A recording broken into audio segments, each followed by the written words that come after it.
Mario, the most popular video game character in the world, first appearing in Donkey Kong as Jumpman, but his most famous game is Super Mario Bros., the game that saved the American video game industry, whereas in Europe, it crashed didn't affect jack shit if we were playing games on cheap microcomputers with cassette decks next to them.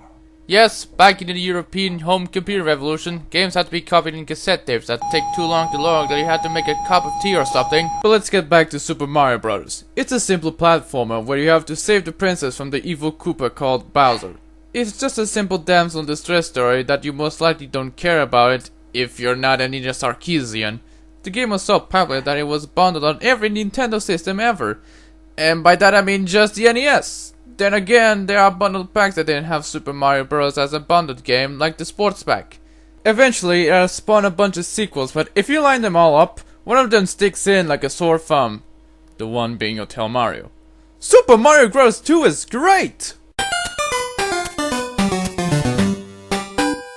The game was released in 1988 for the NES, and it has been re-released several times for the Super Nintendo, Game Boy Advance, and Virtual Console.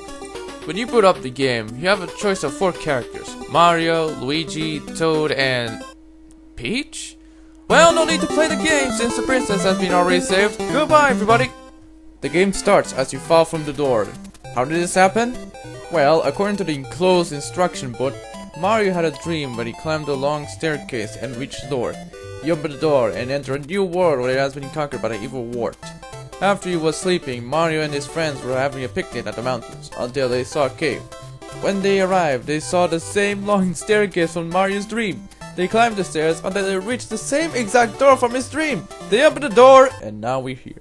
Like I said earlier, you can play as 4 characters and you can change them every time you complete a level. Mario's the most balanced guy, Luigi can jump higher, Peach can hover, and Toad, well, he's the fastest motherfucker of them all, and can hop his fish, he's faster than everyone. And he also sucks at jumping. The game is very much different than the first game. Instead of stomping enemies, you grab them and throw at another enemy. You can hover as vegetables and use them as weapons too. If you want to get coins, you have to find a chemical that is hidden in the plains. After that, throw it in, a door appears, enter and harvest the coins, and grab the mushroom if you can before time runs out. The mushroom has another hexagon. Yeah, more time consuming, but there are very less coins in the game, and they are used for slot machines where you have to match one item 3 times to get an extra life. Instead of starting little, you start with 2 hexagons. You can replenish it by picking up a heart after you kill a certain amount of enemies. And the enemies respawn, so that makes it easier. Instead of looking for a star by trying to find a hidden block, you can pick up 5 sherries so that a star appears at the bottom. Wow, look at this! Look how slow this star is moving. I can take a shit more faster than that. Ah, son of a bitch, the bathroom has been flooded. The enemies in the game aren't the usual Goombas and Troopas. Here you see Shy Guys, Sniffets, and Babobs, which after the game became staples of the Mario series. And the big shocker, if you live under a rock, is that Bowser has been replaced by Wart, who didn't appear in any other Mario game, sadly. I'm okay with different final bosses. Look at the Metal Gear series. Big Boss used to be the final boss in the MSX games, but it has been changed to Liquid Snake. Then Solid Snake, the boss, Liquid Ocelot, and now whoever's gonna be in the Phantom Pain. And unlike Bowser, he doesn't appear at the end of every world nor level. Instead, it has been replaced by Birdos, Mousers, Triclides, Fry Guys, and Clawgrips. The controls feel great!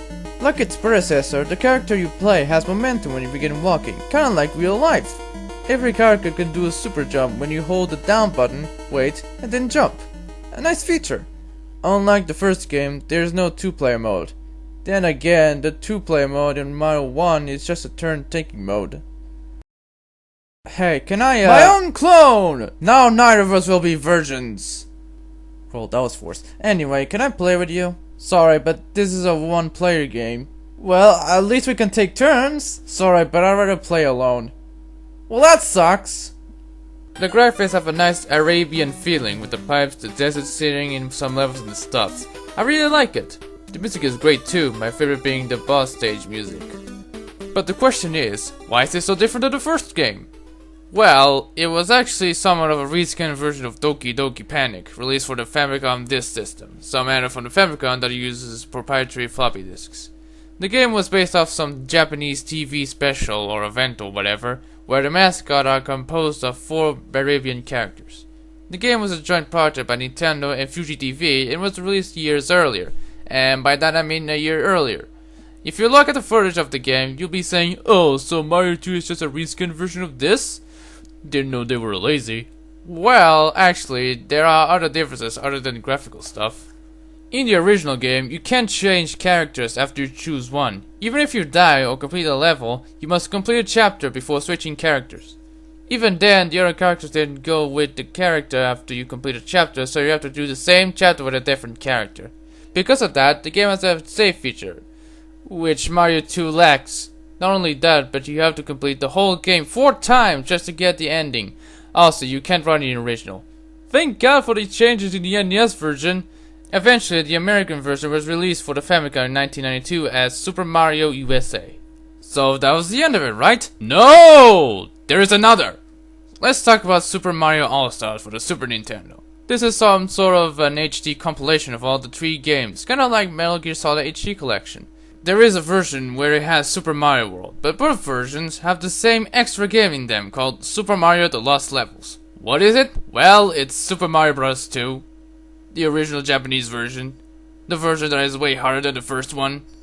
The version where Hardstop thought the game was too hard for American kids. Yes, you heard already a billion times. It was originally released in 1986 for the Famicom Disk System.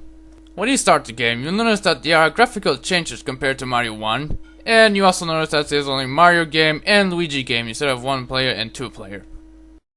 Hey, can I already told you, I'd rather play alone. I'm not gonna ask that, I'm just asking if I could borrow your car or something. Oh, okay, here's my keys. And don't turn on the flux capacitor! I know. The game mechanics and graphics have been mostly unchanged, kinda like Roller Coaster Tycoon 2. The levels are very difficult. I couldn't even get past World 2 the first time due to a gap. All you have to do is to hit the iron blocks in that area. Yeah, this is one of those Nintendo hard games you see in most NES games at the time. It's all trial and error. Not only that, but the game is longer. 5 new worlds are added in the game, meaning you have to suffer more of this hellish experience. They really upped the ante here. There's a new power-up, or power-down rather. The purple mushroom can kill you. The game really punishes you with this full-on difficulty spike, and the fact that Miyamoto wasn't involved in this Japanese sequel is saying much. He made Doki Doki Panic Mario-like, so it kinda makes sense reskating and having a few touches in it. But if you try to ignore the difficulty, keyword being tried, the whole thing is just stale and repetitive. Yep, stale and repetitive. Well, that was quick. I'm not saying it's bad, but if you could compare it to the other Mario games, this game could write ass all over you. The game was re-released for the NES as a part of the Super Mario All-Stars, like I mentioned before, and the Virtual Console. As for the other Super Mario Bros. 2, it was re-released for the Game Boy Advance as a part of the Super Mario Advance series. It's simply the same game but with updated graphics, big version of the enemies, added voices, and it includes the original Mario Brothers. Nothing much to say other than it looks great. Give it a shot. What are you doing? Your review sucks ass! I'm gonna kill it for that! Hey, don't make me send this to the Kill Those Who Disagree subreddit, so run please it back! That I am actually the real one.